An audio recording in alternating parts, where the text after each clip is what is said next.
and this is Kerry Cassidy from Project Camelot, and we're here with Peter Levenda. Peter, why don't we start with an introduction for your background? And because I started reading this book, which I think you call Legacy, is that correct? Mm-hmm. And I would love to basically have you talk about how you got involved in all of this, even going down the path from an early age, I guess. So can you give yourself a little background?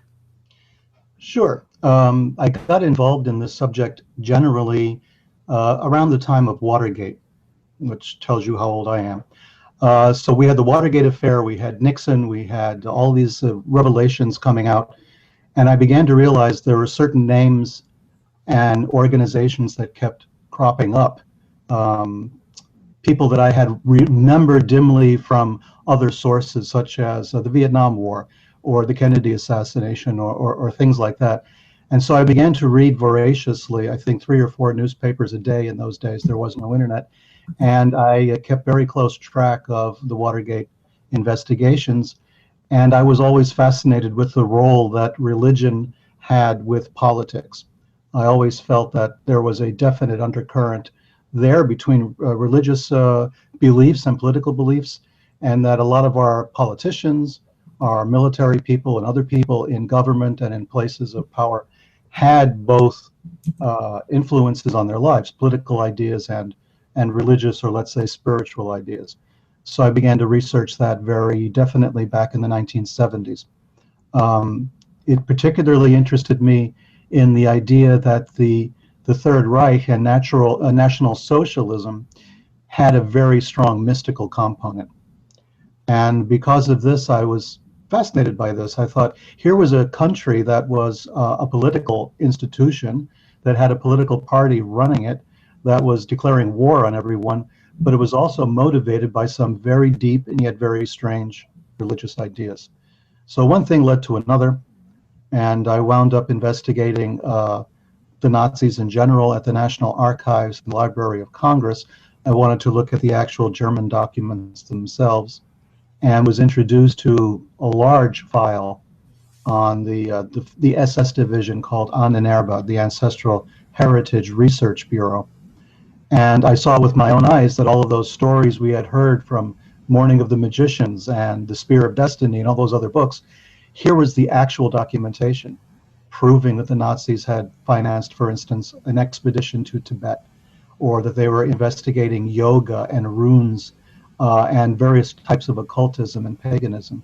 And I thought this was the mother lode. This was something that I had to really pay attention to. Here was the proof of my thesis, that there was a connection between religion and politics. So I started with that. I started putting 2 and 2 together. I started to do more research. It eventually led me to South America, where I investigated a Nazi installation there called Colonia Dignidad. And out of all of that imbroglio of all sorts of weird influences and ideas and people and organizations came eventually Unholy Alliance, my first book.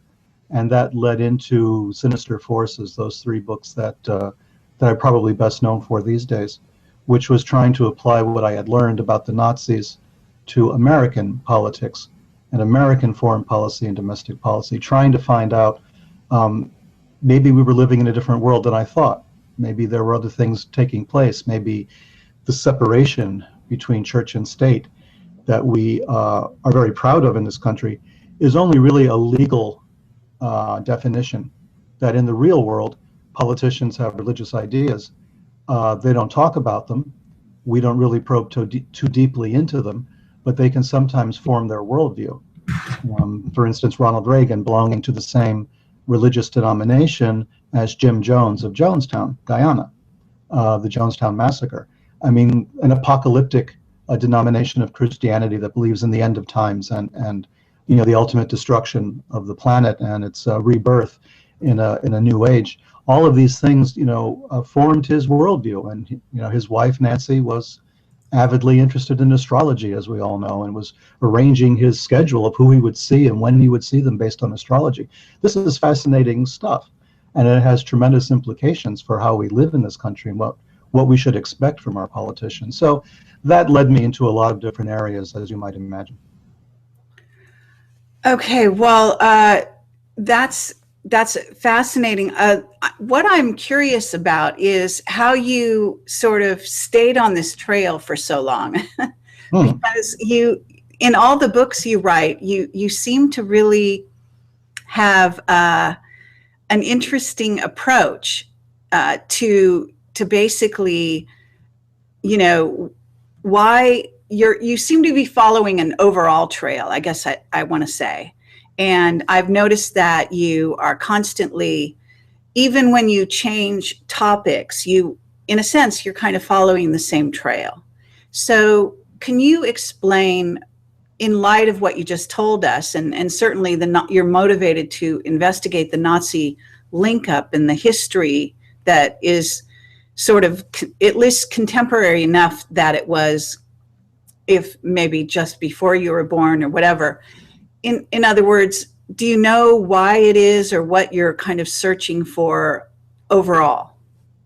Sure, that's a very fair question, and it's one not too many people ask me, actually, so I don't tell them. But basically what happens is that, yes, all of the books that I've written, and they've been on a lot of different subjects, and they don't seem very related, are all actually part of one story, one quest for information that I've been on since I was in my 20s, at least, if not earlier. And it is one overarching idea that I've been trying to discover, and that is, number one, separating truth from fiction, especially in political discourse, is extremely difficult. And sometimes if we only rely upon published accounts, or if we only rely upon the major media outlets, we are definitely not going to get a really good feel for what's actually going on. I had an issue with, for instance, something like the Dead Sea Scrolls. Here was a discovery back in 1947 of these tremendously important documents, and as someone who had been born a Catholic, I thought that it was really vitally necessary for us to know what was in the Dead Sea Scrolls. But we were not allowed to know for so long because the church had basically controlled access to those documents. And I thought that was quite unfair, because what is more central to who we are as human beings than our spirituality, let's say, or the religions we were brought up with? So it's things like that that have always bothered me, that there are secrets that may be extremely important for us to know. And it led me to realize that reality as we know it really operates on two different levels. There's the level that we're comfortable with, the day-to-day reality. We might call it the matrix. You know, we deal with things that come about. We think we know what we're dealing with. The media tells us what we're dealing with, and we're comfortable with that. But as I've traveled, and I've traveled really to a lot of countries, I've lived abroad for long periods of time, I begin to realize that what really goes on and what we think goes on are two entirely different things. And I wrote Sinister Forces because I was amazed at the number of bizarre coincidences, you might call them synchronicities, that exist in our political landscape, exist in our culture, things that we don't suspect are bubbling beneath the surface. And it wasn't just in America, of course. Then as I traveled abroad, it was also everywhere. Everybody lives with these two different worlds in their head. There's that one world out there where we live and we work and we pay our bills and do all of that. And then there's another world, which is the world of our spirituality, you might say. Although that might put too nice a picture on it. It's something darker sometimes. And some of the people that we run into are involved with darker things. And it's my desire to find out what that is. And the Nazis gave me an excellent entree into that type of information, because they were so blatantly evil and so blatantly powerful, and they ran an entire country, and they were successful in war for years using these philosophies. And the SS was considered, you know, the ultimate cult on the planet at the time. What was this all about? What is it about human beings and human nature that allows us to operate in these two different worlds simultaneously? The world where everything is just necessary and we do what we have to do, and we grow up, we get married, we have children, we buy houses, and then we die. And then there's the other world, which is something completely different, which is the world of deeper motivations, deeper fanaticisms, you might say, the desire to do something great whether it's great good or great evil, but it's still a desire to do something to make a mark. What is that all about? And whether you're studying politics or religion or occultism, as I've done, terrorism, as I've done, any of these things, you find there's common elements in all of them. You can see the shadows of the beast behind all of it. Absolutely. Well, and that's, that's pretty comprehensive. Although I do want to say that I'm still wondering, in a certain sense, you had to have some kind of a motivation that maybe on a personal level, in other words, you were trying to understand reality. What you were coming across, though, it seems to me, because I read one of your early Sinister Forces volumes and stumbled on that by accident, really. And it was so in depth.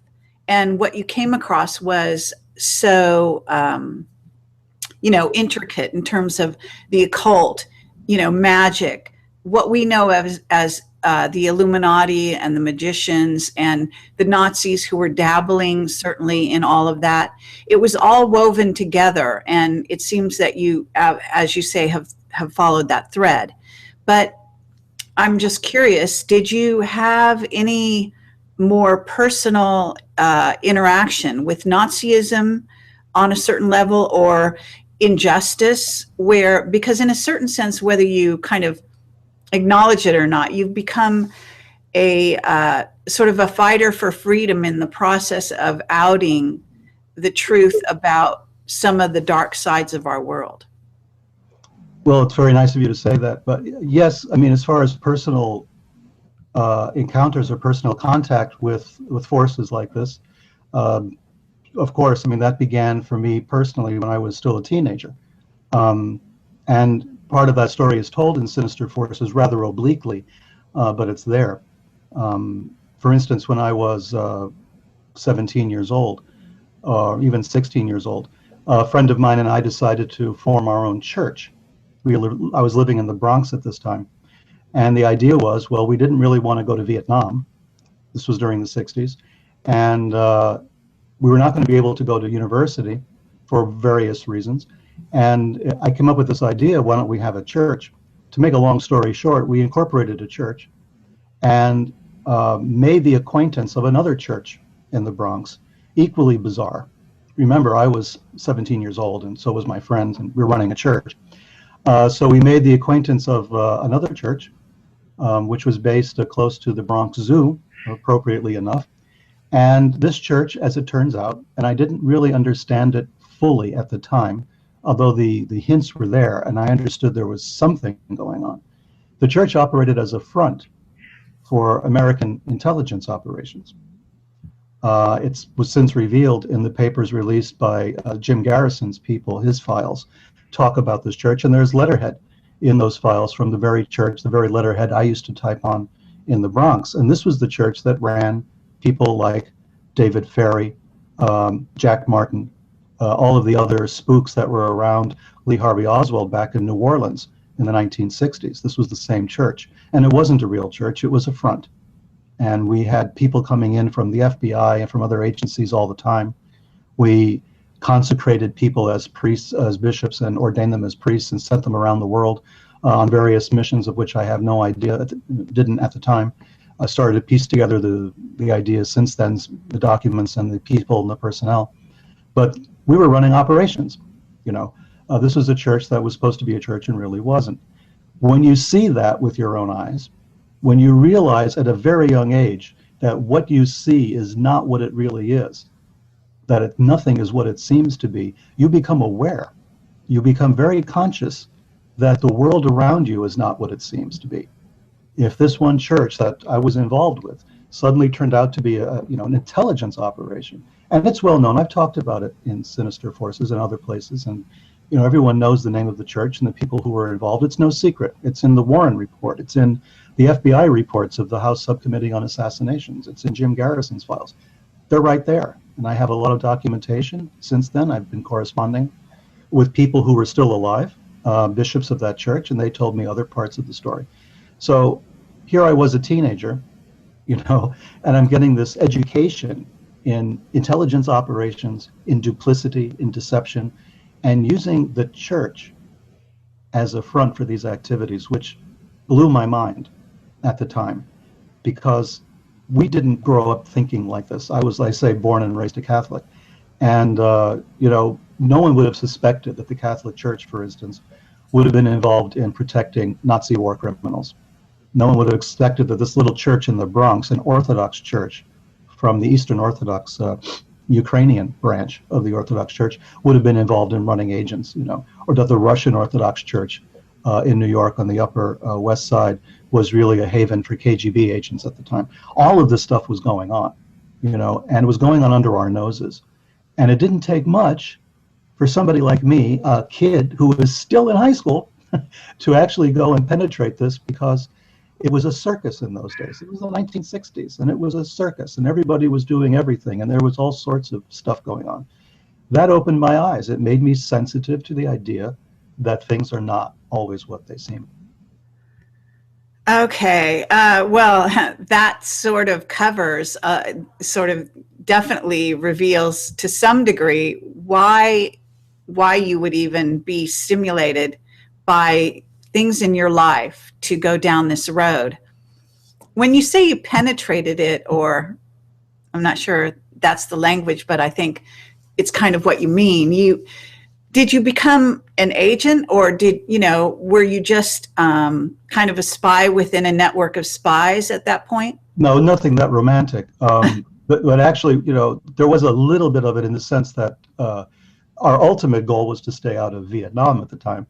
And it worked, because what happened was I met the head of the Selective Service system in New York City at the time, a man called Colonel Kirschenbaum. I'll just mention his name. He's passed away a couple of years now, as I found out recently. And Colonel Kirschenbaum was the one who sort of rubber stamped my deferment, that I wouldn't have to go to Vietnam. But there was an understanding. And the understanding was, okay, you're in this Orthodox church. It's a church that's known to us. Keep your eyes open. If you see anything going on that you think we should know about, let us know. Now remember, this was the time of the Cold War. It wasn't just Vietnam going on. We had a tremendous problem with the Soviet Union.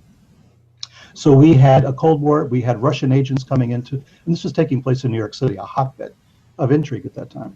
And the understanding was I would keep an eye on things. I was a kid, but I would, if I found anything suspicious, if you see something, say something in those days, and I would report it back through channels, and that, I would be serving my function this way.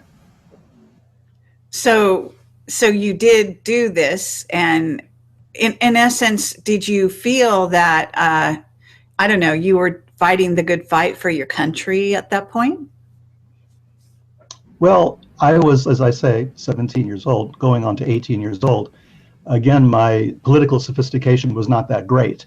Okay. As far as defending the country, doing right things for the country, well, here was my option of doing so. So if I did see something, and believe me, if I had thought there was something really weird going on, Russian agents building a bomb or something, I definitely would have reported it. But basically, there was nothing to report. The church I was working for was part of the American intelligence apparatus. There was no way for me to report to anybody about anything, and I was too green to know who the players really were and what steps to take and what I should do. I just kept my eyes open. I kept looking around, and I didn't stay that long with the church. Through various political problems, I left it probably about a year later, or less than a year. And as soon as I left it, interestingly enough, I got a letter from the Selective Service Bureau, and I hadn't informed them of anything, withdrawing my Vietnam deferment, withdrawing my 4D deferment, and telling me I was 1A. So I could see where the big hand was, where Big Brother was, behind this thing. And I started getting phone calls from other churches, Russian churches and Syrian churches and places like that, trying to recruit me or find out what I knew about what was going on. And so I wrote a letter back to Selective Service saying, okay, guys, what do you want to do?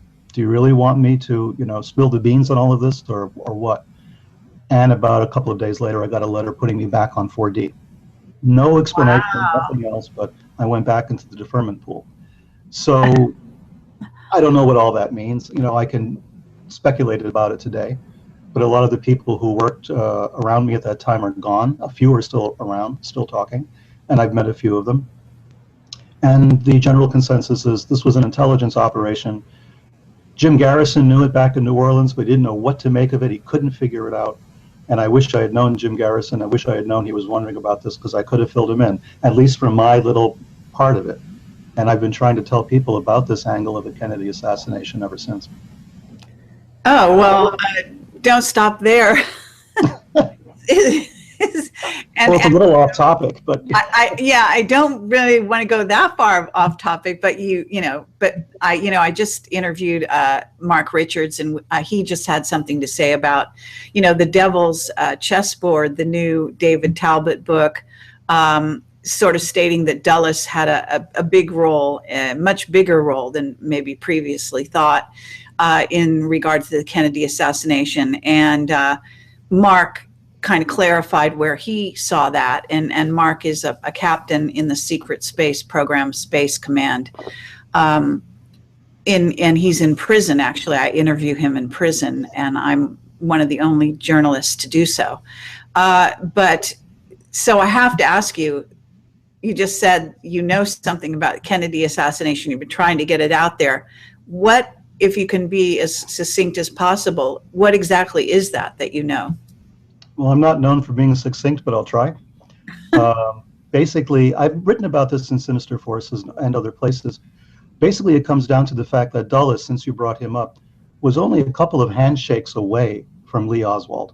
Really only a couple of handshakes away. Dulles's mistress was Mary Bancroft. Everybody knows that. Mary Bancroft wrote her own autobiography about it.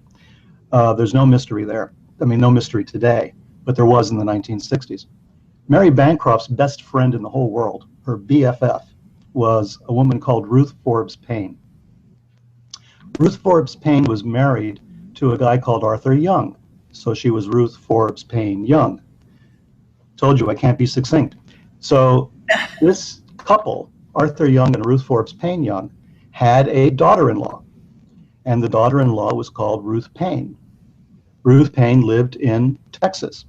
Ruth Paine was the person who gave Lee Harvey Oswald his job at the Texas School Book Depository. Ruth Paine allowed Marina Oswald to live in her house with her kids while Lee was working at the School Book Depository. She wanted to learn Russian, was the story. Marina, of course, was the daughter, the niece of a military colonel, intelligence colonel in the Soviet Union.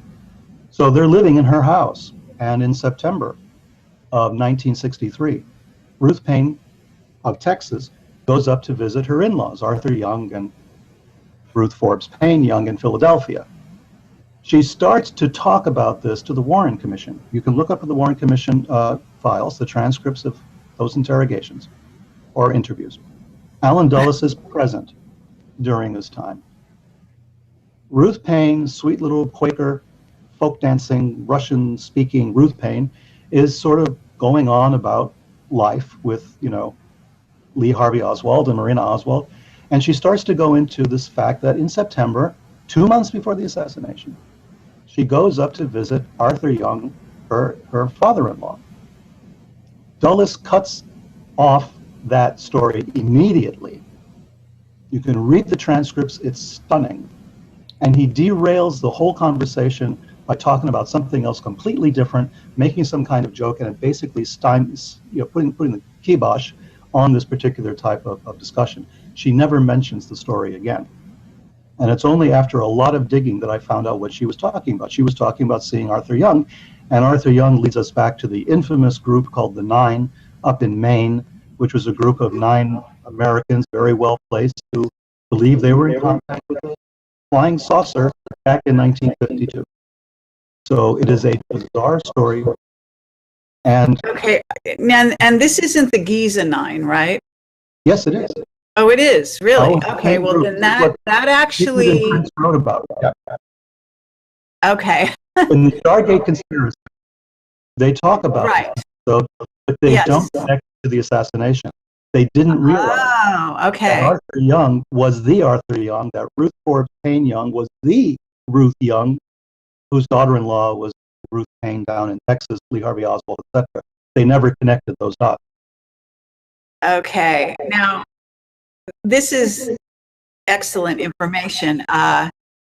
And I guess we're getting a slight echo. I'm not sure why, so I'm going to maybe turn my volume down a little and hope that helps, because I don't have, I'm not sure how to do that. Anyway, but what I mean, we're getting into the Giza Nine. Well, that's a very interesting area, because Mark Richards said that he knew who was behind the Kennedy assassination, but if he was to tell me, he would end up in Leavenworth.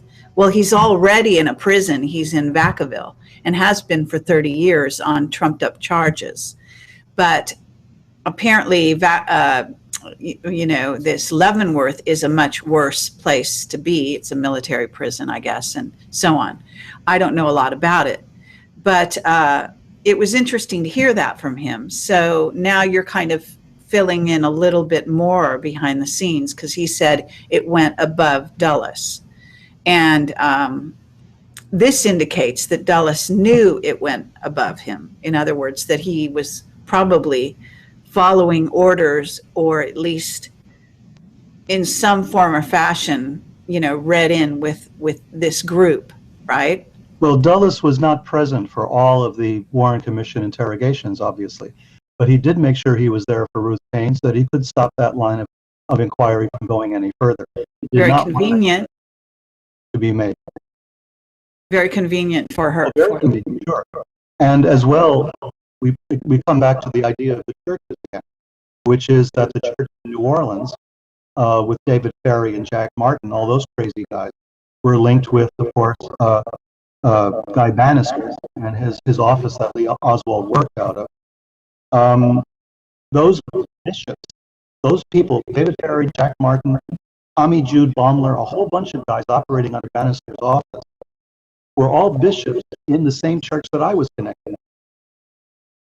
And I joined that church in 1968, which was during the time of the investigation of Garrison into the church. And he came up dry because he didn't know what it meant. But I knew, and especially now over the last few years that these documents have become available, that this church, the American Orthodox Catholic Church, was right in the middle of it. And the leader of that church, a guy called Profeta, bragged to me that on his board of directors was one FBI agent and one CIA agent. He used to brag about this all the time. And I used to see guys with, black wingtips and, white shirts and black ties show up occasionally at the cathedral in the Bronx to have private meetings with these guys. And then I found out later from other people, other bishops, that you had to be vetted by J. Edgar Hoover, by the FBI, to become a bishop in that church. And they sent me letters, and I still have the correspondence, certainly, where they said this was what we had to do. Hoover was directly responsible for running this operation. So we have Hoover running the church, we have the church running David Kerry and Jack Martin, who are suspects in the Kennedy assassination. This is a very strange group. Oh, wow. And it also, of course, has to link, it links back to the Vatican, but the fact that it links back to the guys involved in the Giza intelligences scenario, which is a very dark scenario, and continues to this day, and informed. I mean, I don't know how far down that road you've gone either. I've gotten some nasty communications from some of the surviving members of the Nine who didn't like at all that I had written and published them. We're talking about Andrei Pluharek, and I mean, we're talking. I mean, this gets into SRI, and sure. I mean, just the whole remote viewing crew, and I mean, it goes. I got emails from John Whitmore, who's the racing car driver, who's in the current, the level of the Nine after the Pluharek circle. I got letters from other people telling me I shouldn't be saying these things about the Kennedy assassination. Very interesting. I said, listen, guys, it's out there. It's documented. I'm not making any of this stuff up. It's not speculative. These are... Yeah, but see, nobody, I mean, let me just say this, that, you're fairly unique in the sense that, you will in essence go fishing in all the different waters. Okay. You will add up and link things together. In actually, I have to say I do that. And so I immediately resonated with your writing, because I feel like a lot of people don't want to bring in, you get someone and they don't want to look here or they don't want to look there, and they don't realize these things are really connected. And Well, there's that a was few Garrison's people out problem. there. That was Garrison's problem with the churches. We have his handwritten memos to the House Subcommittee on Assassination saying, you guys better look into this because I don't have a clue what it means. And yet he had his finger right there on something that would have led to a very big scandal had he revealed it at the time. Wow, that's just fascinating. And now I'm going to have to go back and read everything you've ever written, no, which is a good thing. I mean, obviously. So let's get back to this topic that we started with, because it's not that we actually strayed that far, believe it or not, as you will know, because where I wanted to go with this, or wanted to ask you about, was, I just recently got back from Turkey. I have spent quite a bit of time in the Middle East. I just got a communique today from a very interesting man who's highly involved in the Illuminati, and he's also written some books about UFOs. His name is Peter Paget, and he has sent me something that says, that is drawing my attention to an article written in the press today, and I don't know if I can find it during this broadcast or not, but it's basically Turkey telling its citizens right now to get out of Iraq. That if there are any Turkish citizens in Iraq, they're telling them to get out. They don't say why. They just say they're on alert and get out of Iraq, which is an interesting thing. And Paget is basically alluding to, he's not coming out and saying it, so I don't want to say I'm attributing this to him. But he drew my attention to this article. He said, look here, read between the lines. We know what's going on. Well, I know that they're trying to embroil Turkey in this war with Syria, this mini war, whatever you want to call it.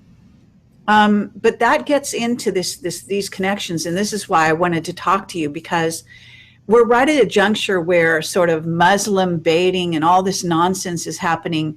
And it's really taking people off track, in essence, in a way that's very similar and echoes to me, although I wasn't alive then, of Nazi Germany, to where they're basically, they've got a race, where they can racially profile people, and they can put people into a headspace to hate, and to be afraid.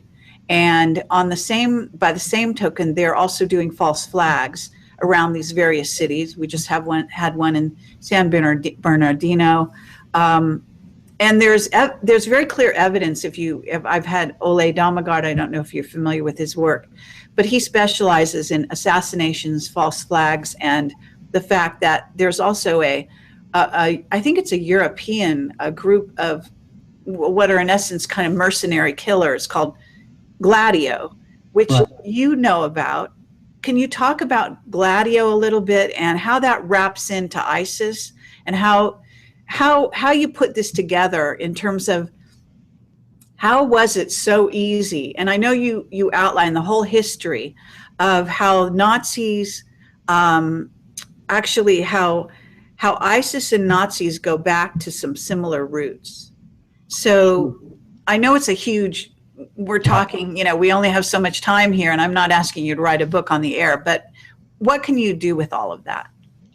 Well, I think you're absolutely right. What you just said, that requires a little bit of historical context to understand what we're going through right now, and that's what you've alluded to. I've lived, just to your listeners understand and your viewers understand, I've lived in Muslim countries for years. I lived in Malaysia for 7 years.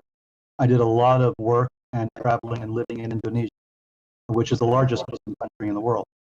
I've been to mosques in Europe, Central Asia, Middle East, Southeast Asia, the United States, a lot of places. So I have a little bit of background as well on Islam and that whole thing, and I talked about it, and I discussed these things with a lot of friends of mine of various persuasions. The root of this problem that we're facing now has less to do with religion, less to do with Islam, than it does with political machination in that part of the world. It goes back to World War One, and I know this sounds like a long story. As World War One was breaking out, an archaeologist, a German archaeologist called Max von Oppenheim, decided that he considered himself a Middle Eastern expert and an Arabist. He lived in an apartment near Al-Azhar University in Cairo.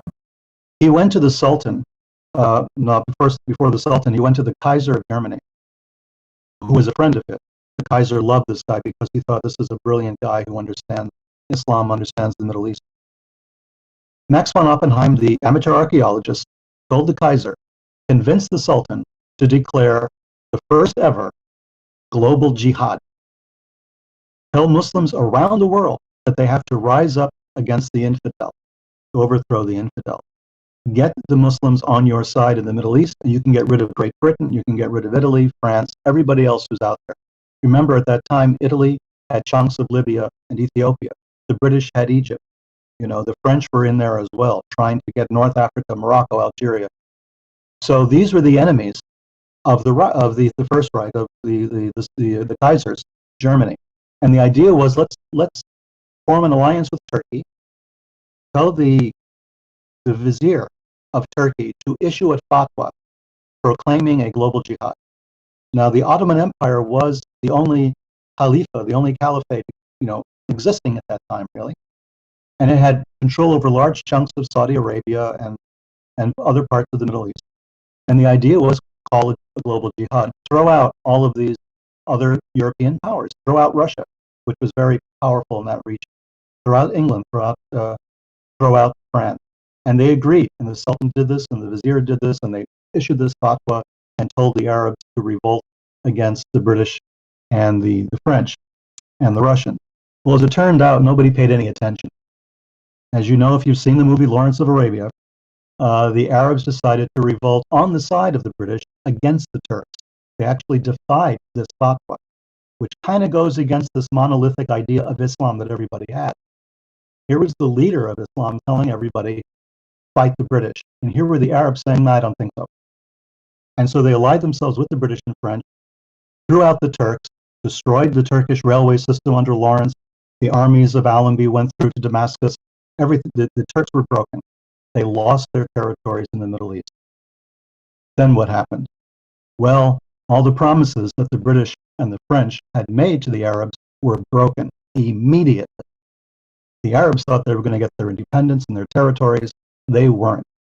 The British decided to create mandates, decided to create territories. The French and the British signed the Sykes-Picot Agreement, basically carving up the Middle East between those two countries for the oil, for access to the Suez Canal, and all these other things. Suddenly, the Arab revolt had been betrayed. Put that in the context of 1918, 1919, 1920. The communists have just taken over in Russia. They've created the first Soviet Union. They're telling everybody there was a Jewish conspiracy to control the world.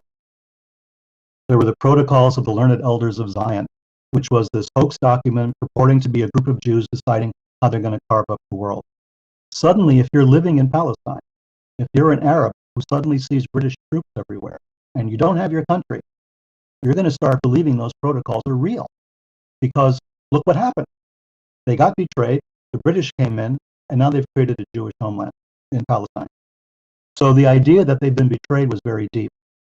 And the leader of the revolt against the British was a man called al-Husseini, the Grand Mufti of Jerusalem, who then became a rabid pro-Nazi. When Hitler came to power in 1933, Husseini thought, we can work with this guy. And once again, there was a German-Arab alliance against the West. And this started with Adolf Eichmann himself traveling to the Middle East to meet with al-Husseini, to meet with the Muslim Brotherhood in Egypt, to meet with all these people to see who he could work with for the Third Reich. Eichmann prided himself in speaking Yiddish and knowing some Hebrew and Arabic and all of that. He later got a job running the Masonic department, trying to track down Freemasons and put them in prison. So here was a guy who was an avid Nazi who was trying to build this relationship. And he did successfully. As we find out later, the Grand Mufti did wind up in Berlin, the head of the Palestinian revolt, and he was broadcasting in Arabic to his people in the Middle East to rise up against the British, to join forces with Hitler. He then went on to bless the troops, which was the Bosnian Handschar division in the Balkans, which was a largely Muslim division, which had imams running the various divisions of the troops. We had a puppet government in Croatia as well, part Catholic and some Muslims as well. So you suddenly had this idea that Muslims and Nazis shared a common enemy, which was the Jews, number one, but it was also the West. And once the war was over, the Nazis simply moved their base of operations from Europe into the Middle East and into South America and other places. The SS moved into the Middle East. They started working for Nasser's Egypt. They continued the fight long after World War II was over. Well, this history lesson, I think, is very useful for people. I do think that there are a lot of people who don't understand, though, why they align themselves so easily with each other, so to speak. In other words, having a common enemy, okay, being sort of disappointed or whatever you want to call that, in the sense that the Arabs didn't get what they thought they would get from the Brits, is one thing. But it doesn't, there seems to need to be more, and maybe it was manufactured later, and maybe it was something to do with, I was reading an article, I think I sent it to you as well. It's on my website, and it says that there is some kind of basis, at least in Wahhabism, that, the Saudi Arabian version of Islam, that dovetails with some of the Nazi, thoughts or philosophy. Can you address that at all? The Wahhabis and the Salafis were anti-modernist. This is what the Nazis were as well. The Nazis wanted to return to a golden age. They didn't like the cities. They wanted to go back to the countryside. They wanted to go back to paganism, basically. They wanted to get rid of Christianity, especially Judaism, but also Christianity, out of their country and go back to their native roots. They longed for this idyllic time that they thought existed in the distant past to recreate the purity of the German race. Wahhabism is very similar. It's anti-modern. It blames the failure of the caliphates of old on decadence, on moral decadence and moral turpitude, which is exactly the Nazi point of view on why Germany lost its war, World War I, was because of some of the same reasons. The Jews were also blamed in both cases for having caused these problems. So there was a kind of confluence of ideology between the Wahhabis and the Nazis. The idea of purity is very important to both. The idea of going back to a golden age when we were, powerful and strong, when Germany was very powerful and strong, fighting off the Roman legions, the Teutonic Knights, and all of these things, and the Wahhabis going back to the same thing, when they had the caliphate stretched from Saudi Arabia to the borders of France on the one side and to the borders of Austria on the other. They wanted to go back to the old days, and they thought the only way to do that was to purify themselves of all that was decadent, evil, licentious, etc., etc., etc. So it's a very puritanical movement they both were. And I think that's what they had in common, plus, of course, their common enemy in the Jews and in the West in general. The Nazis hated the West. They hated the West as equally as they hated the Soviet Union. They hated America. They hated what we stood for on our side of the ocean, as well as what Russia stood for. The Nazis believed in forming a kind of third way, an alternate to both. And once the Nazis had fallen, once the Third Reich was over and done with, the true believers never lost hope that they could still return to those golden days, that they could still create an environment where that would be possible. So they were at war with both the Soviet Union and the United States. These are the two superpowers that had to be gotten out of the way before they could revitalize themselves. And this is exactly what's happening now with groups like ISIS, who see that the enemies are both the United States and the West in general, and of course the Russians now that they're involved. So it's going to be the same third way idea that's behind it. It's got very little to do with religion. I've spent a lot of time, as I said, in Muslim countries. There's no ISIS sentiment in those places. There's no idea of creating a caliphate or doing any of this stuff. People just want to live and be left alone. In Indonesia, as an example, if you declare any kind of loyalty to ISIS, you can be arrested, or as one politician in Indonesia suggested, let's send anybody who wants to join ISIS to Syria, but just take their passport, don't let them come home again. Give them a one-way ticket and say, see ya, have a nice day. There's this revulsion among most Muslims that I know for anything to do with ISIS. But you understand that the way Islam is structured, there's no pope, there is no college of cardinals, there's no archbishop. Basically, Islam is between you and God. There are imams, there are teachers, there are people who are revered for what they know and the studies that they've done and the jurisprudence that they understand and all of this.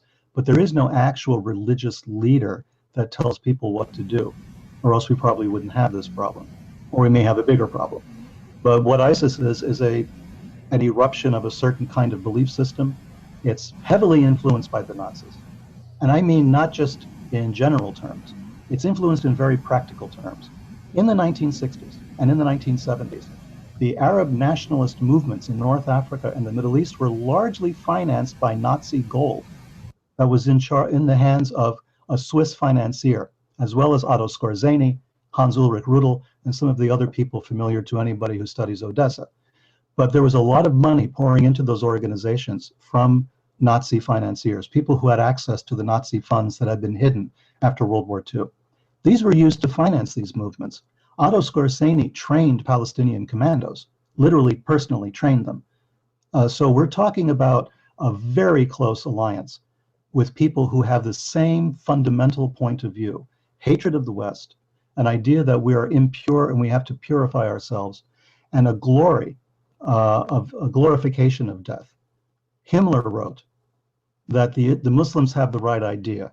They tell their people that if they die, they're going to go into a paradise and have, Himmler said 2 virgins, but I guess 72, it's been inflation or something. So, and Himmler idolized this idea. He said, that's what we need. We need soldiers like that, because that's what soldiers believe. That's what troops can relate to. Fight and die and go to a glorious reward.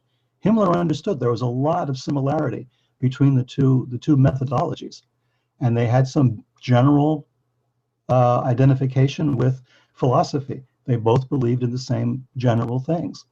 Now, Hitler didn't care much for Muslims. There's a couple of places that I need to ask you about, because first of all, you say on the one hand that there's very little interest in the Muslim countries in ISIS and in sort of joining the jihad and ISIS. And I would agree with you after traveling myself a great deal in the Middle East. But at the same time, we know that ISIS is funded. I have whistleblowers like Scott Bennett, who talks about, the money funneling through the Swiss banks, the CIA, even Israel seems to have a hand in informing ISIS and keeping it alive. And there seems to be another game afoot aside from what you're talking about, because philosophically, how can ISIS survive if the very countries in which it's fostered don't have any interest in it? In other words, I know that there's a huge unemployment, for example, in the Middle East, that young men have no way of making a living, and they have nothing to do, consequently. So they are perfect sort of fodder for this war machine that the West, I believe, and it's being orchestrated. In other words, it's being pushed in essence from the West. Now, the Nazis, by the same token, you say they hated the West, but actually, with Project Paperclip, all the Nazi scientists came to the U.S. The ones that didn't come here went to Argentina, as you know, and then some went to the USSR, and Russia, and some also ended up, of course, in Britain. There may be a few other places on the globe as well. It's like a complex pot, and I have to say that also, and I'm sorry to throw this other question in there at the same time, but I know that people are wondering about it. The Protocols of Zion I have heard that it's a hoax, and yet there are so many people out there that believe it's true and accurate.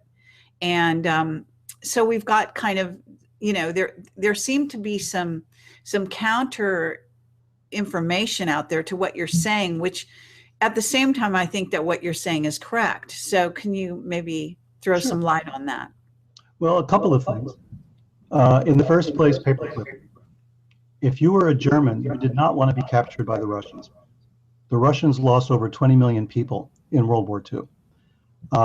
That's a huge number. That's more than half, or roughly about half of all the lives that were lost in World War II were lost by the Russians. When they went into Germany, and especially when they went into Berlin, no German was safe. So the German scientists wanted to go anywhere except Russia. So they went to the United States. That didn't mean they suddenly became loyal, hardworking Americans, patriotic and loyal Americans. Far from it. As I talk about in Hitler Legacy, a lot of the paperclip scientists basically were still in communication with their colleagues behind the Iron Curtain. They were sending information back and forth. They were sabotaging our space program in the early days. We couldn't trust them. They suddenly didn't become Americans. They were grateful to get out and not be captured by the Soviets, so they probably made some concessions. But for the most part, these were diehard Nazis. So I don't really think they were, flag-waving Americans, really. That's aside from that. You also mentioned the protocols. I was in Indonesia in 2007, and I met a man called Abu Bakr Ba'ashir. This was the man who was responsible for the Bali bombings of 2002 and the bombing of the JW Marriott in Jakarta a little bit later. Here was a terrorist leader, one of the founders of Jama'ah Islamiyah, which was a sister organization of Al-Qaeda. This was a rabid terrorist, kind of a minority figure in Indonesia, got thrown in jail because of the Bali bombings, got thrown in jail again because of JW Marriott, got thrown in jail again because of attempted assassination of the president of Indonesia. So this guy's been in trouble. He's been in and out of prison constantly. He never actually fired a gun or set a bomb himself, but he was the spiritual leader of the movement. I met him with a group of psychologists for peace that were meeting there. I sat very close to him, right across the table, and I heard him bring up the protocols of the learned elders of Zion, and I heard him bring up the worldwide Jewish conspiracy. And if you know Indonesia, you know there are not enough Jews in Indonesia to have a minyan, to actually have a religious service in a synagogue. There is one synagogue that I know of in the entire country, and it's empty. So the idea that there's a Jewish conspiracy to control Indonesia is kind of ludicrous on its face.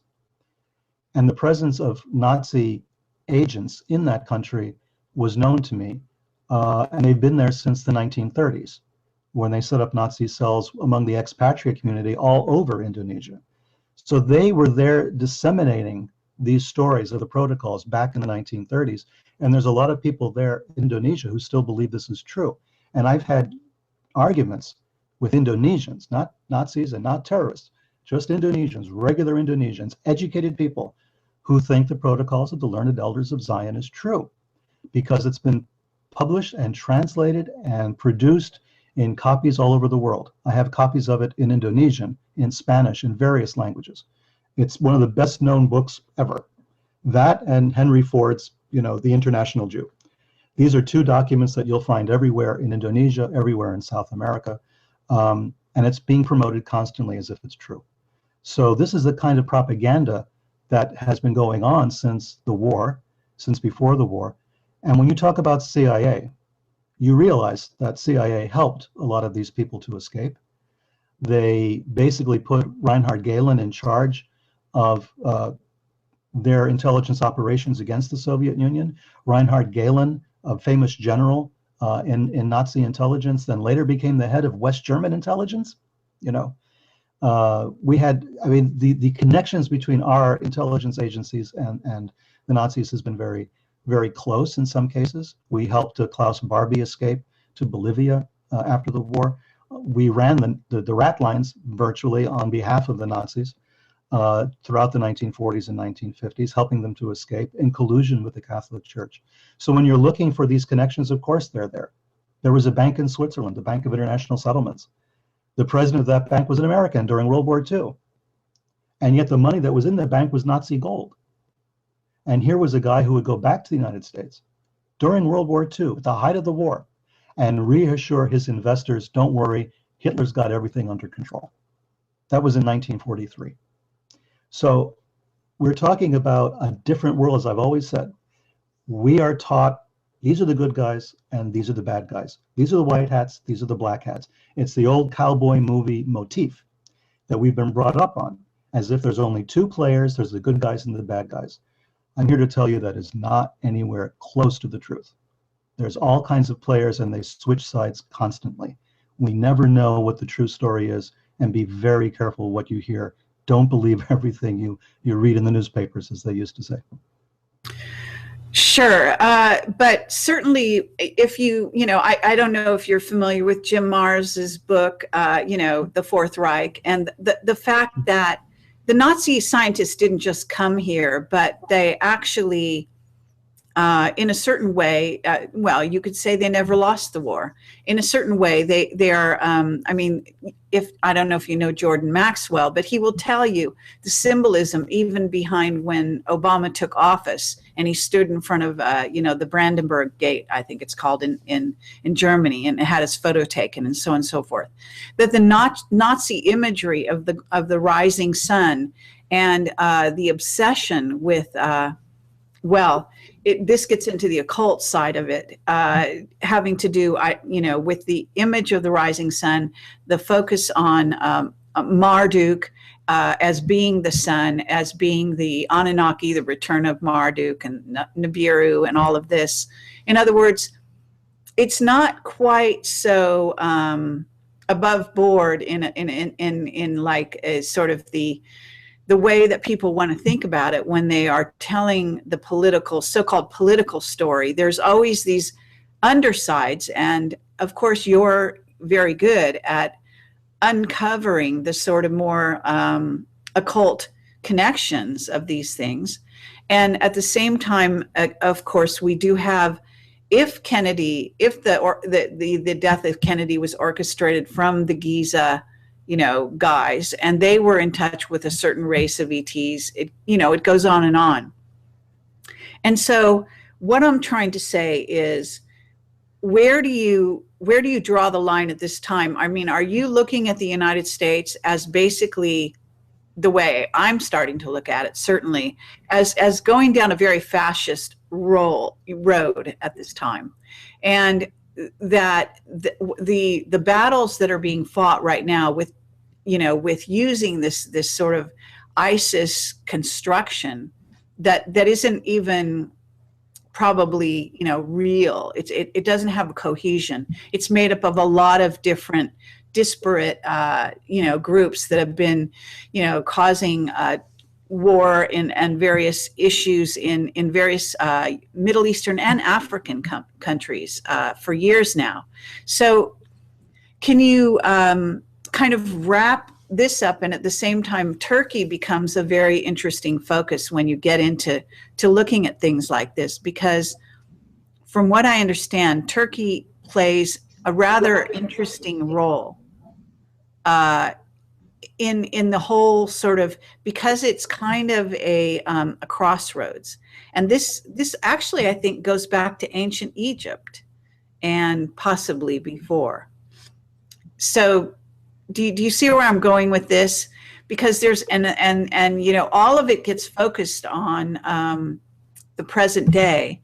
And even we can talk about the Nazis, but there's no doubt whatsoever that the Nazis and the Catholic Church and the infiltration in America and our institutions, possibly going back to the time of George Washington as well.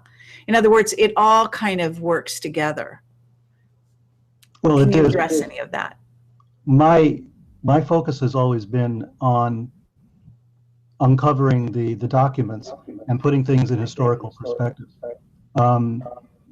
I'm a firm believer that the truth is out there. It takes a lot of work to find it, and you can only do it in these stages. The kind of deep politics you're talking about is certainly what I've been writing about, writing around the circles of for a long time, without trying to put forward my own personal point of view on it.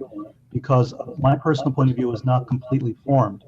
I come across new documents, new connections, new people, new organizations, and I have to rearrange the mental map of who's doing what to whom. And this happens all the time. This reorganization takes place constantly.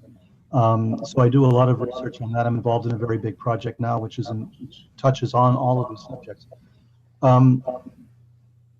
The religious symbolism that you're talking about, especially regarding Turkey, of course, you know, Turkey is a major player in all of this.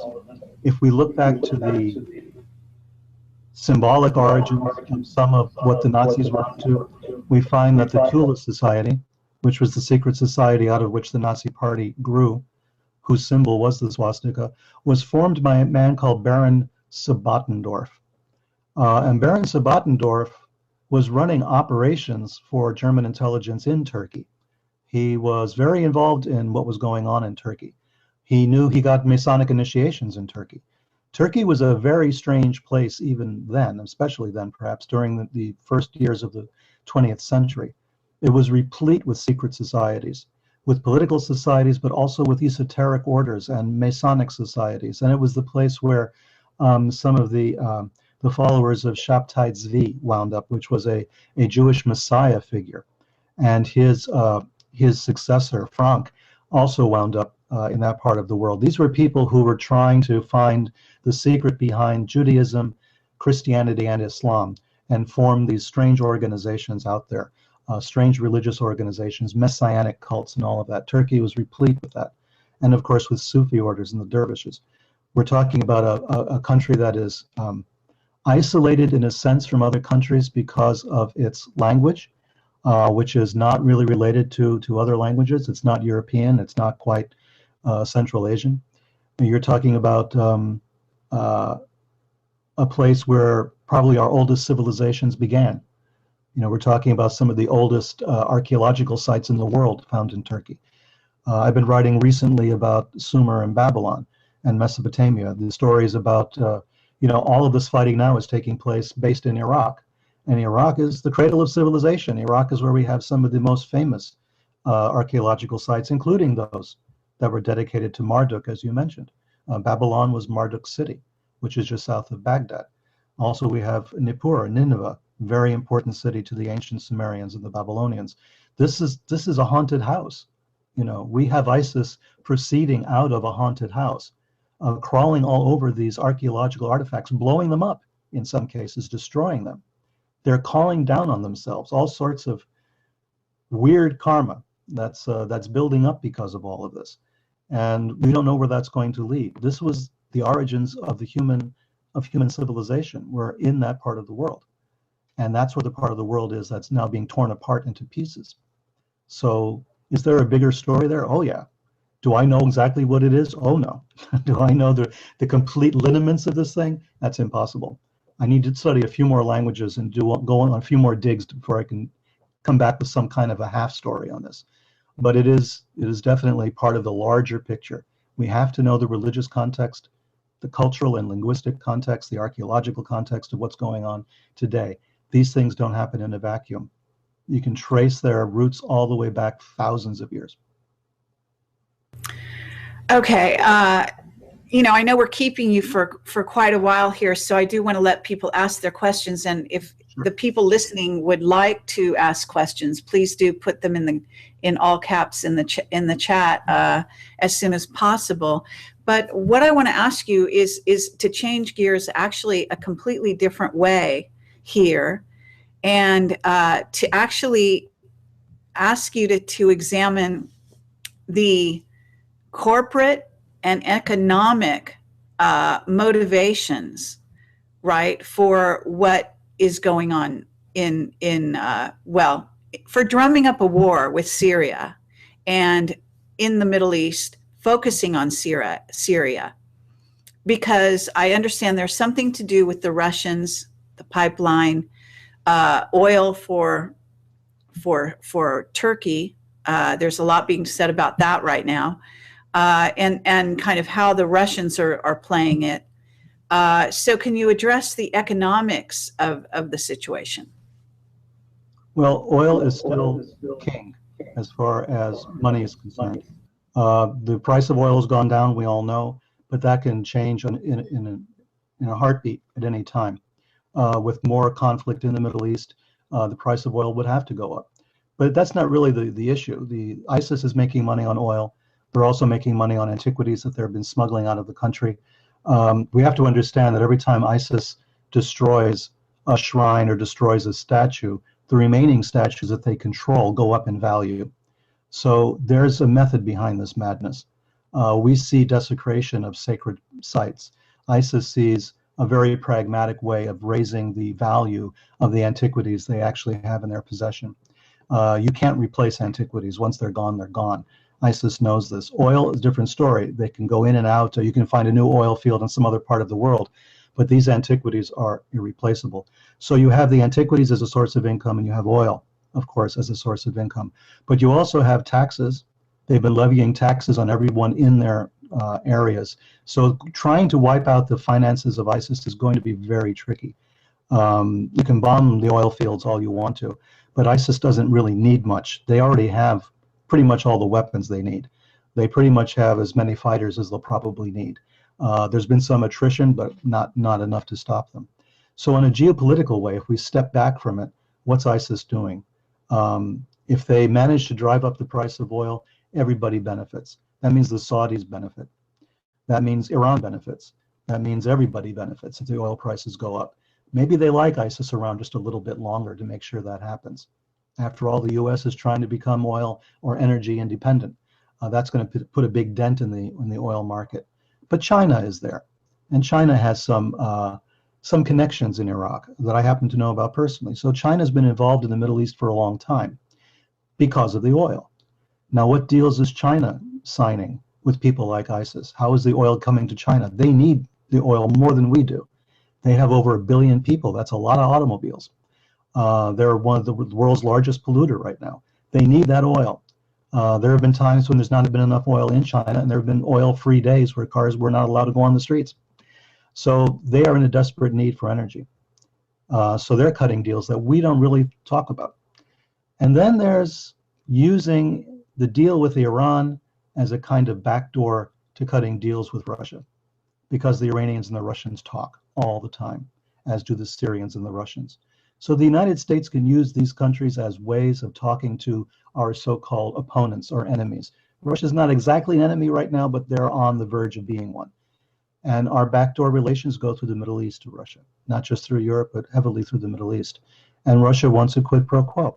They want to have their price of oil raised as well. Their ruble has taken a terrible hit in the last year because the oil prices have dropped. They want to get that oil pipeline right across Crimea into the rest of Europe. They have a lot of geopolitical, designs that they want to have put forward. And what's going on in the Middle East doesn't really bother them. It's not really an issue for them. And we go crazy because we get an attack by 2 people in San Bernardino, and we're ready to invade Syria. I mean, does that make any sense at all? Okay, but actually, that's another kind of problem, because it actually wasn't 2 people. It was 3 guys, and they were commandos. Probably it begins to look like the same guys who were involved in Paris and in other false flags around the globe. This is, again, something that Ole Damagard is tracing.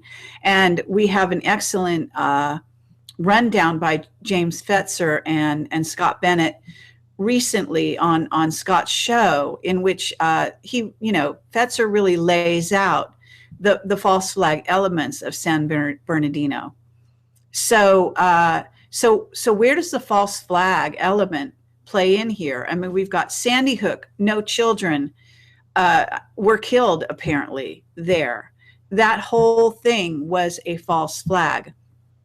Now, we know they want to gather the guns from, they're always getting rid of the guns, getting Americans to give up their guns. And of course, James Fetzer made a very good point having to do with the fact that when guns are outlawed, only outlaws will have guns. And sure enough, that's exactly how it works. The black market will always operate.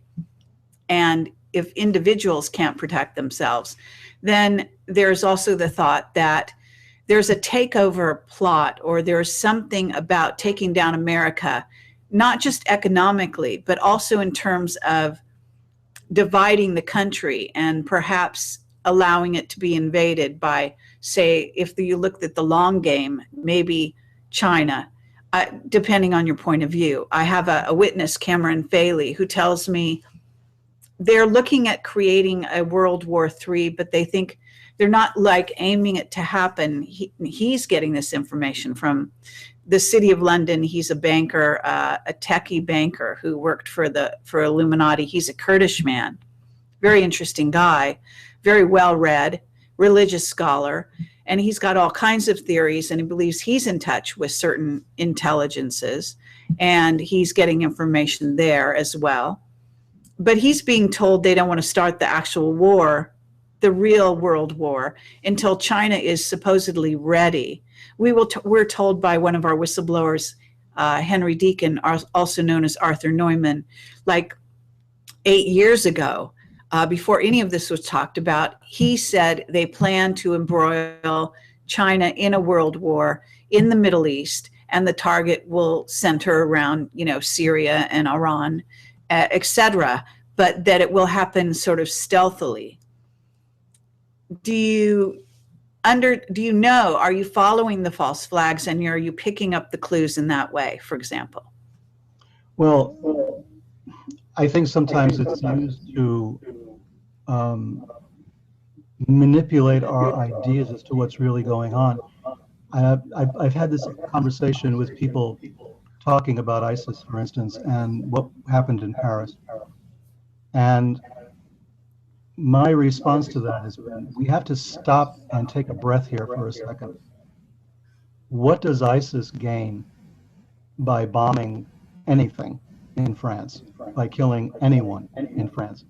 If they're a military operation, if they believe they're the caliphate that's going to, spread from Saudi Arabia across North Africa, et cetera, what territory have they won in France? What land have they taken? There's no military objective for them there, as there was no military objective in San Bernardino. These are not military objectives. They haven't won anything. All they've done is create an atmosphere. So we have to look at that atmosphere and ask ourselves, who benefits from that atmosphere? Now, back years ago, I was in Kuala Lumpur when 9/11 took place. So I'm in Malaysia, in a Muslim country, and 9/11 takes place and all of that. My first reaction, of course, is, I know how we're going to react to this. We're going to react with violence. We're going to bomb the hell out of someplace just, to make us feel better.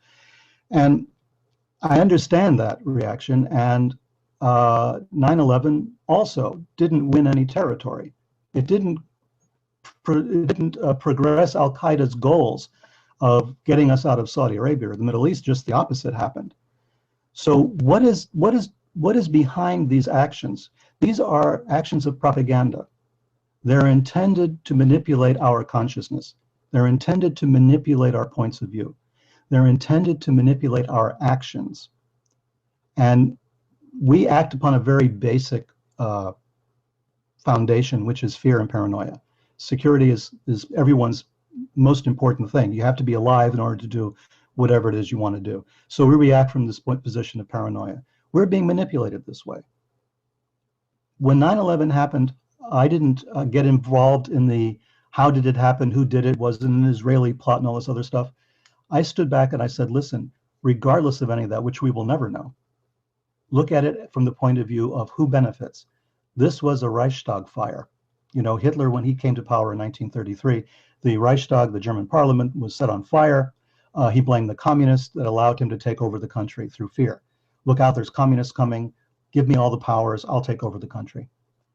When 9/11 happened, essentially the same thing happened in the United States. We gave George Bush these tremendous powers, invaded privacy, the NSA, the FIFA, the whole thing started happening. FISA, excuse me, FIFA's another problem.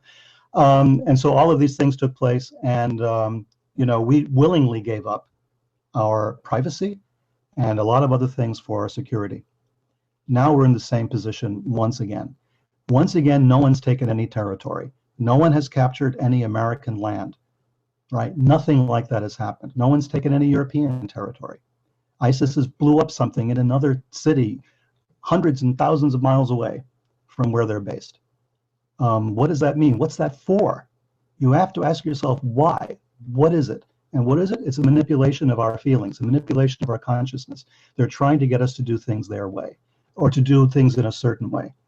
And I think we should resist that impulse as strongly as possible. We don't know what's going on. The questions you're asking me at this point are kind of unanswerable. You're going to be getting information from various sources that are going to contradict each other. So the best thing to do is to sit back and say, I'm not going to be moved. I'm not going to do what it is you want me to do. I'm not going to succumb to this idea of paranoia, because that paranoia is manipulated.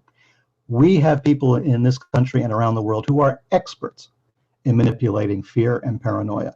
That's all they've done. They've made careers out of it since MK Ultra, since Operation Bluebird, and all those things. They've understood how that works. They understand how to manipulate public opinion. The people who created our advertising agencies, the madmen of the 1950s, they all cut their milk teeth on psychological warfare operations in Europe during World War II. These people were intelligence officers who were experienced in manipulating people's feelings. They came back, they created Madison Avenue, and they created advertising. They decided to do it to us, what they had done to the populations in Europe to help win the war. So we have to understand that we are being manipulated. Doesn't matter by who or what the purpose is, we have to make sure that we resist this manipulation as much as possible. Right, and very well said.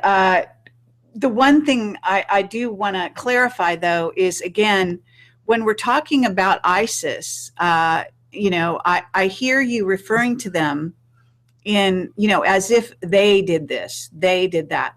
But just because they are saying they did it, or they're, we know they're a formation of the CIA. We know where they were trained. We know the background that created them.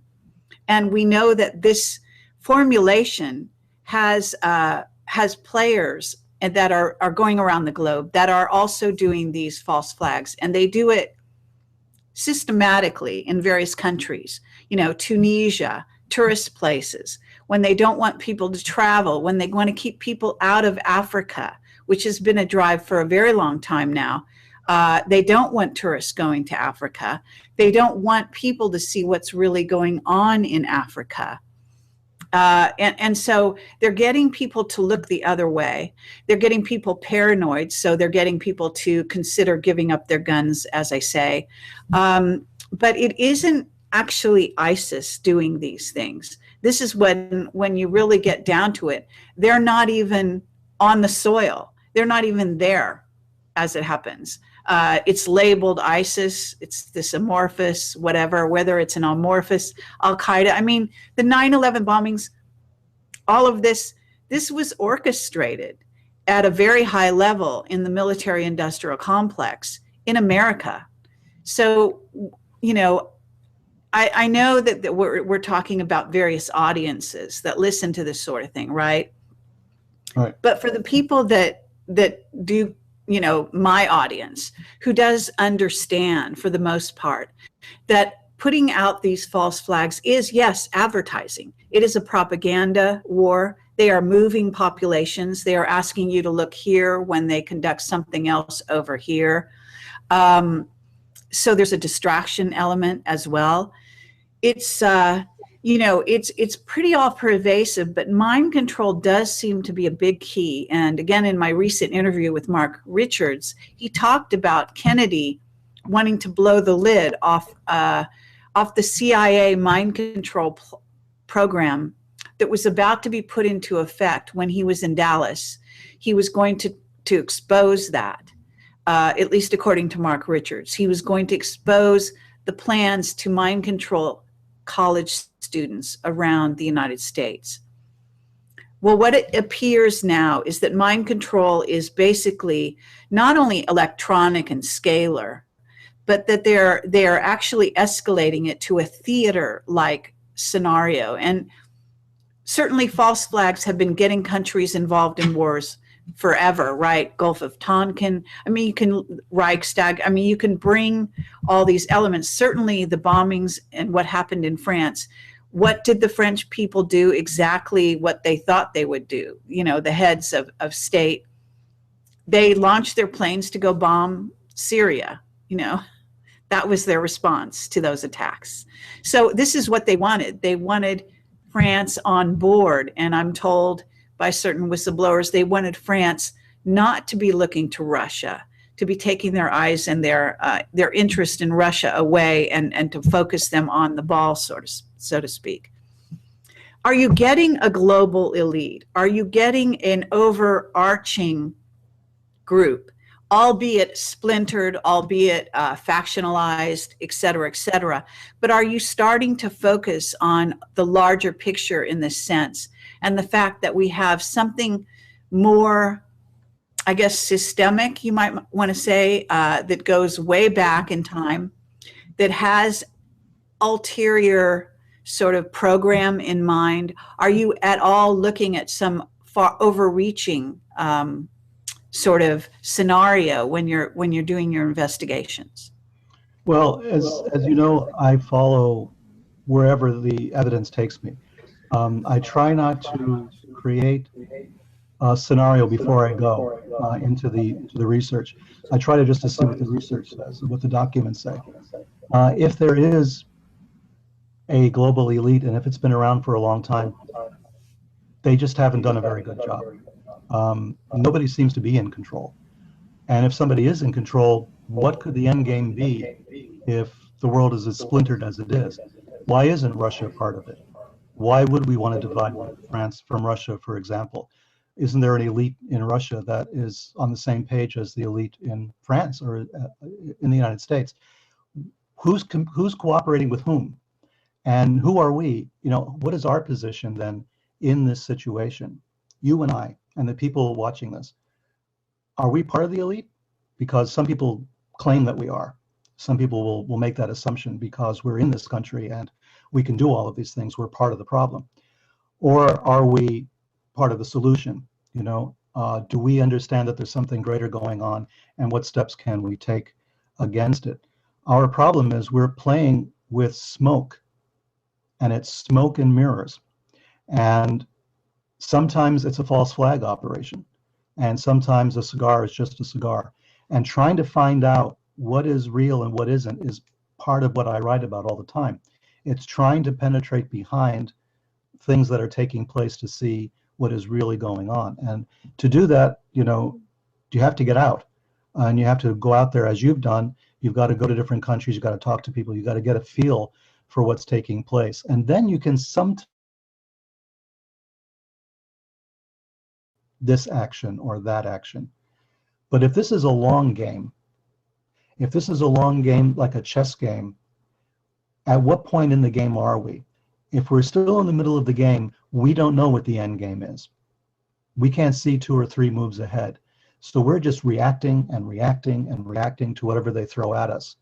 There's got to be a point at which we can stand and look in the distance and figure out what the next 3 or 4 moves are going to be and play accordingly. Do we have the power to do that?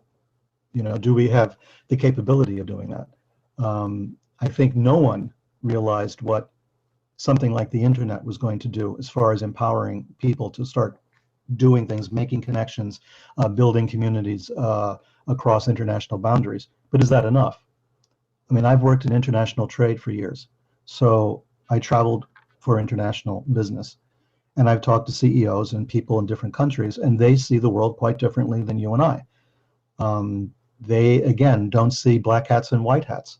The economic powers you're talking about operate in it from a different frame of reference. They're moving the pieces around themselves to benefit themselves. So there's competition between them as for larger pieces and larger pieces. But then at a certain point, the CEO of this company and the CEO of that company are fraternity brothers.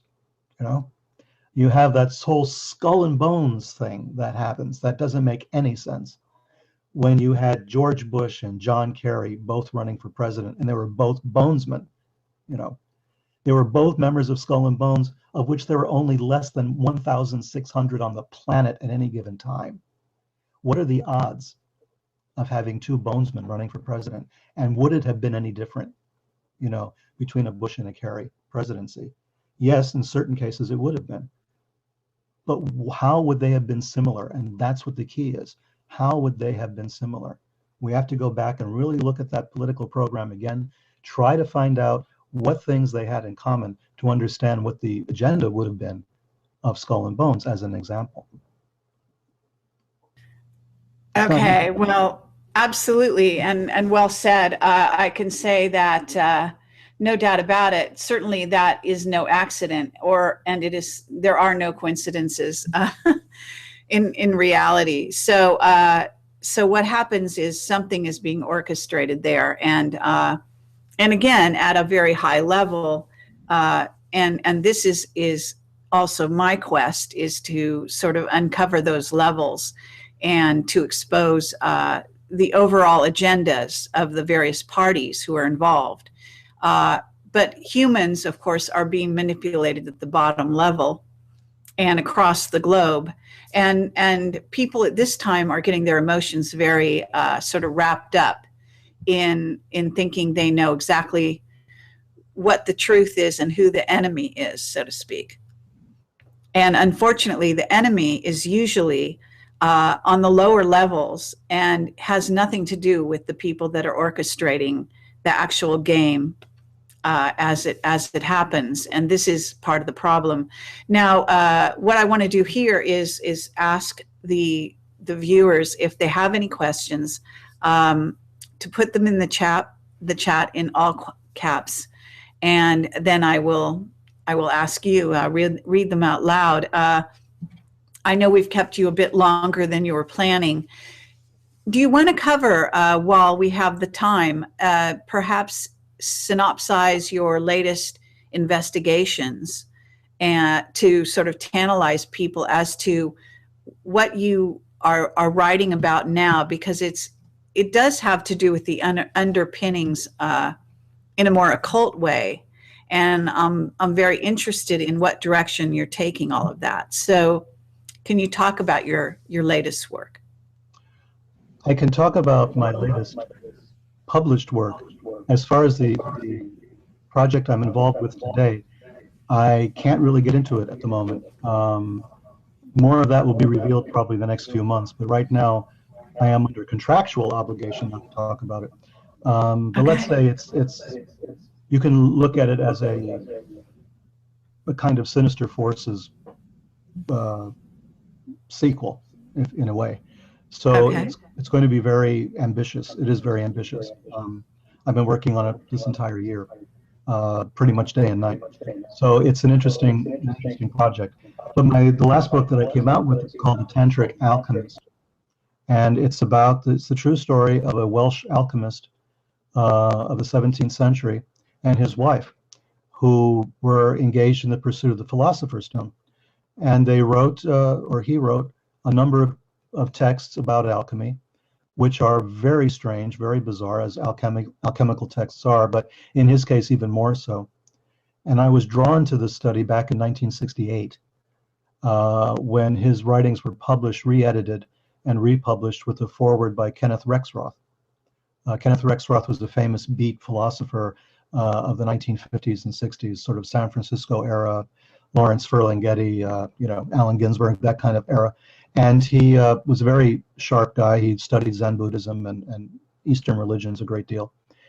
And in 1968, when I was 18 years old and I read the foreword to this book that he wrote, he pretty much tantalized me to go on this mission to find out what really happened to Thomas and Rebecca Vaughan, these two alchemists. He linked it to Chinese alchemy. He linked it to Tantra. He linked it to yoga, psychobiological processes, all of this. This is part of what we've been talking about, but in a sort of nuts and bolts kind of way. And so since that time, I've been researching it. I went and studied Chinese in order to read some Chinese texts that had not been translated yet. I mean, these are the kinds of things that I got led to do because of this one essay in the front of this one book when I was a teenager. So that led me on to this quest to find out what was Thomas Vaughan really writing about. And in doing so, I found a way to decode alchemical texts that were written in Europe in the Middle Ages, things that are very difficult to understand for us today, but which have a coding system which can be penetrated. And it was Thomas Vaughan and Kenneth Rexroth who led me there. So the Tantric Alchemist is just that. It's an analysis of these works from the point of view of Tantra and yoga and Chinese alchemy, and breaking it apart and trying to reveal sometimes very startling similarities between his work and works that he couldn't possibly have known about that were written in China or in India at a time when the translations were not available. So that's what I've been working on most recently, and that book came out not too long ago. So, Tantric alchemy, Nazis, not really related, really, but in my brain, for some reason, they are. So there you go. Yeah, I wouldn't be a bit surprised. Very interesting. All right. Well, again, that sounds like a book worth definitely buying. Okay, so I have some questions here in the chat, so I'll just run through them, and you can answer them.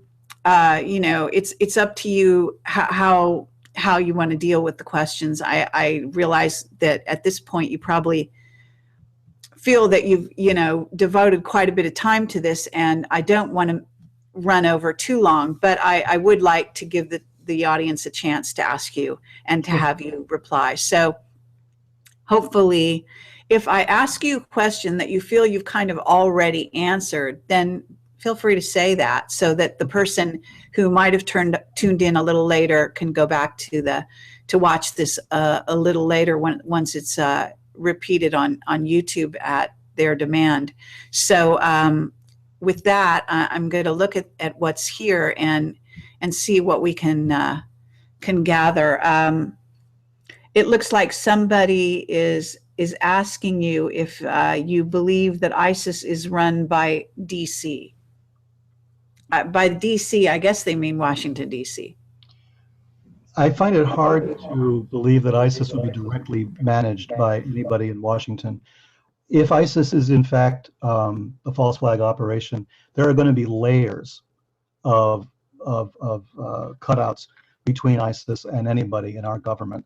It's going to be really hard. I mean, tradecraft mandates that there will be enough cutouts that there's, plausible deniability, as they used to say during Watergate. So that's what you're not going to be able to find it that easy. You can speculate about it and try to find out, as I always say, who benefits most by any given political action. But as far as right now, knowing if DC is running anything, if they are, there's really a lot of cutouts between them and ISIS.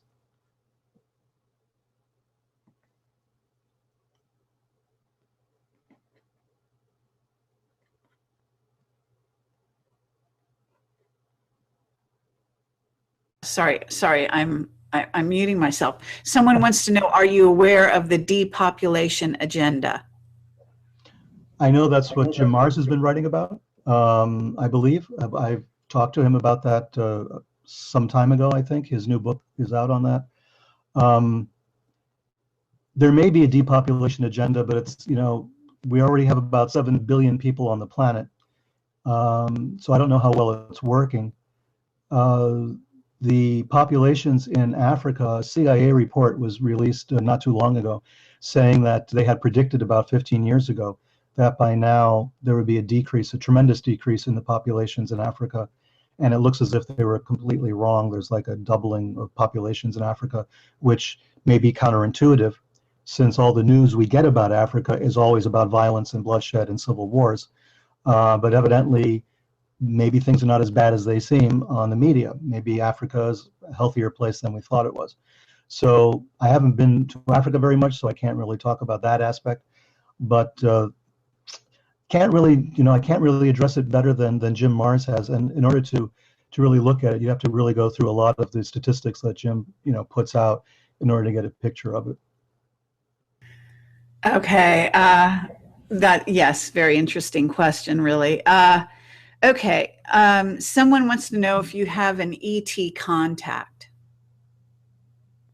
If I have an ET contact, no, but I think I've written about this in other places before. I never had an ET experience or an ET contact at all, but I have had a Men in Black experience. And the Men in Black did show up once, and I don't know what the hell they wanted from me. It was just very mysterious. And I call it my Men in Black experience because I have no other way to describe it. I was living in New England. I had just come from shopping. I had driven my car into my driveway, unpacking the car. I look up and I notice there's an old model black Cadillac parked right in front of this house in a rural area. And the driver is aiming a wide-angle lens at me. So I got a little angry about that. I put down the packages and I go to confront these people, just automatically. And the car peels off. So I get angry. I go back to my car and I'm going to chase them. This is just how I felt. Must have been angry that day or something. So I get back in the car and I can't pull out because another car shows up, pulls into my driveway and blocks me from leaving. Out of the car exits two young women who look vaguely like Mansonoids, sort of very pale, slightly Asiatic in appearance, wearing cloth coats. And they get out of the car to ask me directions. Now, nobody gets out of a car and stands there to ask directions, right? They get out of the car to ask me if I know where so-and-so lives. Well, there is no so-and-so. This name, actually, as I found out later, does not exist in that state. There was no such person by that. That family name does not exist. Not in that part of the world. But they sort of plucked it out of my brain because I knew the name from a different context, right? They get back in the car, they take off, and of course by now it's too late for me to chase the other guys. I don't think to chase them, right? Because to me they were just, an unfortunate obstacle, an unfortunate coincidence. They stopped me from leaving and chasing them. It was only after like 5 minutes, the penny dropped, and I realized I was being kept from chasing the guys in the black car by these very people. Well, I've talked about this to other people. I mentioned it, for instance, to Timothy Good, who's written about UFOs and this sort of thing, and he thinks it's kind of a classic example. I don't know. It's the only experience I had until years later, more than a decade later.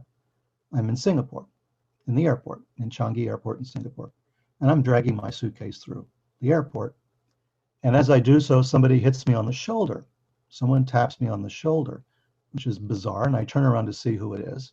And it's one of the women who had stopped me from leaving my driveway that day. And they sort of wave, and I turn around, I start to follow them, and they're gone in the middle of a busy airport in Singapore. So that's my Men in Black story. I don't know what any of that meant. This happened during the time of the first Gulf War, if you want a timeline context for it. I have no idea what it means. I don't know why this would have happened to me. I don't think it was an intelligence operation. 2 cars, 4 people, that's like a lot of money to spend on somebody who was doing nothing of any intelligence value at all. So I don't know. So I call it my Men in Black experience. Well, okay, it definitely qualifies. I can tell you that. So I think people will get a kick out of that. I would just say, was there anything, because you do research the occult and mind control and all of these very dark areas, there may have been some sort of, they wanted you to become aware that you are being watched, in essence. So do you feel, along those lines, you must know about the incredible surveillance society we're living in at this time. Are you feeling that you are surveilled, and are you getting any other indications of that sort of thing? Oh, on and on. I was on the list at the airport, not time, and I never knew what that was for. My name is unusual, so it's not a question of mistaking me for someone else with a similar name. There is no one with a similar name, oddly enough. And for about a year or longer, my boarding passes were always printed with those little 4 S's on the bottom. And as soon as the transit, the TSA people saw that, they would pull me off of the line, take me to a separate room for separate screening. They would screen me for gunpowder residue in the whole 9 yards. And of course, they will never tell you why. They will never tell you what agency put you on that list. At that time, there was only about 20,000 Americans on that list. So I was a member of a kind of a small elite group of people, but I never knew why. And then I was taken off just as inexplicably. Around the end of 2008, the beginning of 2009, I was taken off the list. So I don't know. I don't know, if that's surveillance, then yeah, sure. Okay. Someone wants to know what you know about Planet X, if anything. Is that the reference to Zechariah Sitchin and all of that? Well, take your pick. Some people call it Nibiru. Some people call it, lately, I've got Clark McClellan talking about a Dyson sphere, tugging a brown dwarf with it. I think, it's kind of like a bin. You could put a number of planetoids in that category, depending on your perspective. I guess people want to know, do you have any thoughts in that area?